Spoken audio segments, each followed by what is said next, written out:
ఆకాశవాణి ప్రాంతీయ వార్తలు చదువుతున్నది మొక్కపాటి లక్ష్మీనాగమాధురి. ముఖ్యాంశాలు: క్రమశిక్షణ, విలువలతో కూడిన విద్య అవసరమని రాష్టపతి ద్రౌపది ముర్ము పిలుపునిచ్చారు. అగ్ని ప్రమాదాల నివారణకు నేషనల్ బిల్డింగ్ కోడ్ నిబంధనలు ఆంధ్రప్రదేశ్లోనూ తప్పనిసరి అని రాష్ట హోంమంత్రి తానేటి వనిత స్పష్టం చేశారు. ఆంధ్రప్రదేశ్లో ఈ నెల 27వ తేదీ నుంచి చేపట్టనున్న కులగణన సర్వేను వారం రోజుల్లోనే పూర్తి చేయాలని రాష్ట ప్రభుత్వం నిర్ణయించింది. తెలంగాణ శాసనసభ ఎన్నికల కోసం కేటాయించిన ఎలక్ట్రానిక్ ఓటింగ్ యంత్రాలను ఈరోజు రేపు తనిఖీ చేయాలని కేంద్ర ఎన్నికల సంఘం ఆదేశించింది. సమాచార, ప్రసార రంగాల్లో విశ్వసనీయమైన సేవలందిస్తున్న ప్రసార భారతి నేటితో 26 సంవత్సరాలు పూర్తి చేసుకుంది. వార్తల వివరాలు: క్రమశిక్షణ, విలువలతో కూడిన విద్య అవసరమని రాష్టపతి ద్రౌపది ముర్ము పిలుపునిచ్చారు. శ్రీ సత్యసాయి జిల్లా పుట్టపర్తిలోని సత్యసాయి డీమ్డ్ విశ్వవిద్యాలయంలో నిన్న జరిగిన స్నాతకోత్సవానికి రాష్టపతి ముఖ్య అతిథిగా హాజరయ్యారు. ఈ సందర్భంగా ఆమె మాట్లాడుతూ ప్రతి ఒక్కరూ ఆత్మవిశ్వాసంతో ముందుకు సాగాలని, ఆధ్యాత్మిక చింతనతో సమాజ సేవ చేయాలని సూచించారు. సత్యసాయిబాబా సామాజిక సేవా కార్యక్రమాలు అభినందనీయమని రాష్టపతి పేర్కొంటూ, सत्य की निरंतर खोज करने और उस पर अडिग रहने के आदर्शों को हमारी संस्कृति में प्राथमिकता दी गई है। राष्ट्रपिता महात्मा गांधी की आत्मकथा व शीर्षक है सत्यों के प्रयोग। वे कहा करते थे कि सत्यों का अन्वेषण करना ही उनके जीवन का प्रमुख लक्ष्य था एवं समाज सेवा तथा राजनीतिक गतिविधियों सत्यों के उस प्रमुख लक्ष्य को प्राप्त करने की नैतिकतापूर्ण माध्यम थी। सत्यों की इसी महिमा के कारण श्री सत्य साई बाबा जिनके प्रति अगाध श्रद्धा के साथ हम सब यहाँ उपस्थित हुए हैं। స్నాతకోత్సవంలో పాల్గొన్న ఆంధ్రప్రదేశ్ గవర్నర్ ఎస్ అబ్దుల్ నజీర్ మాట్లాడుతూ, శ్రీ సత్యసాయిబాబా విద్యా సంస్థల్లో నేటి ఆధునిక విద్యతో పాటు సమగ్ర సమైక్యతను నెలకొల్పే ప్రాచీన గురుకుల విద్యా వ్యవస్థను కూడా పాటించడం హర్షణీయమన్నారు.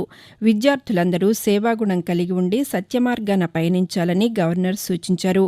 ఇలా ఉండగా వివిధ రంగాల్లో అత్యుత్తమ ప్రతిభ కనబరిచిన శ్రీ సత్యసాయిబాబా విద్యా సంస్థల విద్యార్థులకు పట్టాలతో పాటు 21 మందికి బంగారు పతకాలను రాష్టపతి ద్రౌపది ముర్ము ఈ సందర్భంగా ప్రదానం చేశారు. 21వ శతాబ్దంలో దక్షిణాది దేశాల ఆందోళనలకు అత్యధిక ప్రాధాన్యత ఇవ్వాల్సి ఉంటుందని ప్రధానమంత్రి నరేంద్ర మోదీ ఉద్ఘాటించారు. G20 నాయకుల వర్చువల్ సదస్సులో నిన్న ప్రారంభోపన్యాసం చేసిన ప్రధానమంత్రి, భారత అధ్యక్షతన జరిగిన G20లో ఆఫ్రికా స్వరం వినిపించడం దేశానికే గర్వకారణమని పేర్కొన్నారు. ఈ వర్చువల్ సదస్సులో ఢిల్లీ సదస్సు తీసుకున్న కీలకమైన నిర్ణయాలను, వాటి ఫలితాలను, కార్యాచరణ ప్రణాళికలను, అలాగే అప్పటి నుండి జరిగిన పరిణామాలను సమీక్షిస్తారు. ఈ నెల 30వ తేదీ వరకు భారత్ G20 అధ్యక్ష పదవిని నిర్వహిస్తుంది. అగ్ని ప్రమాదాల నివారణకు దేశవ్యాప్తంగా అనుసరిస్తున్న నేషనల్ బిల్డింగ్ కోడ్ నిబంధనలు తప్పనిసరి అని ఆంధ్రప్రదేశ్ హోంశాఖ మంత్రి తానేటి వనిత స్పష్టం చేశారు. అగ్నిమాపక, విపత్తు నిర్వహణ తదితర అంశాలపై ఆమె నిన్న విజయవాడలో సమీక్ష నిర్వహించి మాట్లాడుతూ, అగ్నిమాపక కేంద్రాలను వికేంద్రీకరించడంతో పాటు ఆపరేషన్ సౌలభ్యం, నిర్వహణ, నిరభ్యంతర పత్రం ప్రక్రియను సులభతరం చేయటం, భద్రతా ప్రమాణాలను పాటించేలా చేయాల్సి ఉందని తెలిపారు. రాష్ట్ర వ్యాప్తంగా గృహాలు, భవనాలు, ప్రభుత్వ కార్యాలయాలు, వాణిజ్య, ప్రభుత్వ భవనాల్లో అగ్నిమాపక పరికరాలు, ఇతర భద్రతా నిబంధనల కోసం వేర్వేరు నోటిఫికేషన్లు జారీ చేశామని ఈ సందర్భంగా అధికారులు హోంమంత్రికి వివరించారు.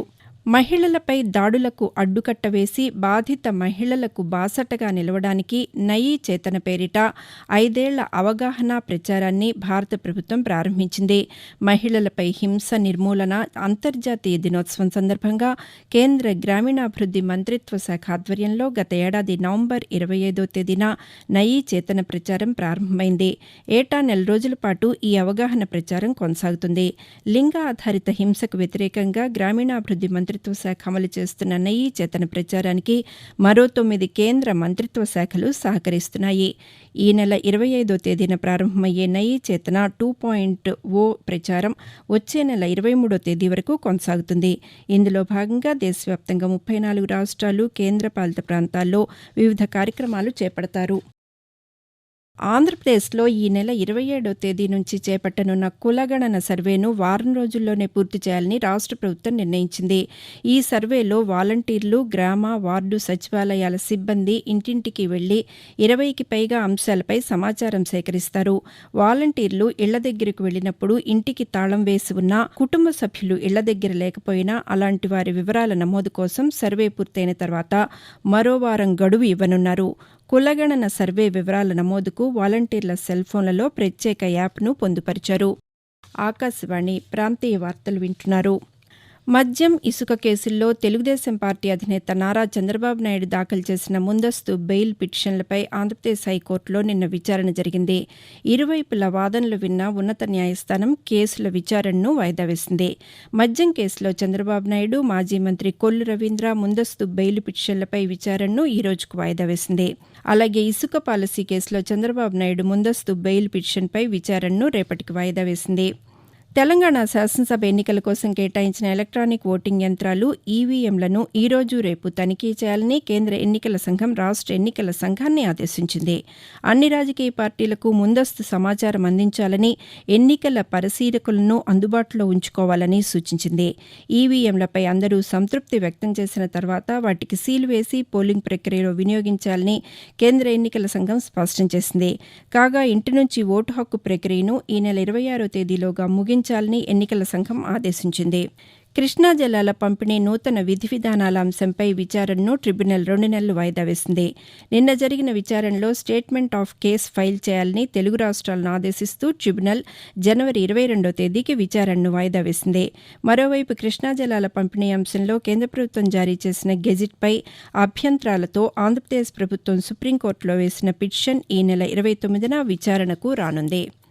సమాచార ప్రసార రంగాల్లో విశిష్టమైన, విశ్వసనీయమైన సేవలందిస్తున్న ప్రసార భారతి నేటితో 26 సంవత్సరాలు పూర్తి చేసుకుంది.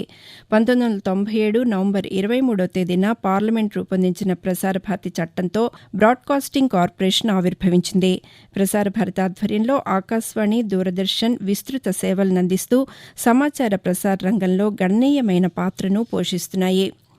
ఏలూరు జిల్లా భీమడోలులో నిన్న నిర్వహించిన వికసిత్ భారత్ సంకల్ప యాత్ర కార్యక్రమంలో కేంద్ర ప్రభుత్వ సాంస్కృతిక శాఖ సంయుక్త కార్యదర్శి, సంకల్ప యాత్ర జిల్లా పర్యవేక్షకులు ఉమా నండూరి పాల్గొన్నారు.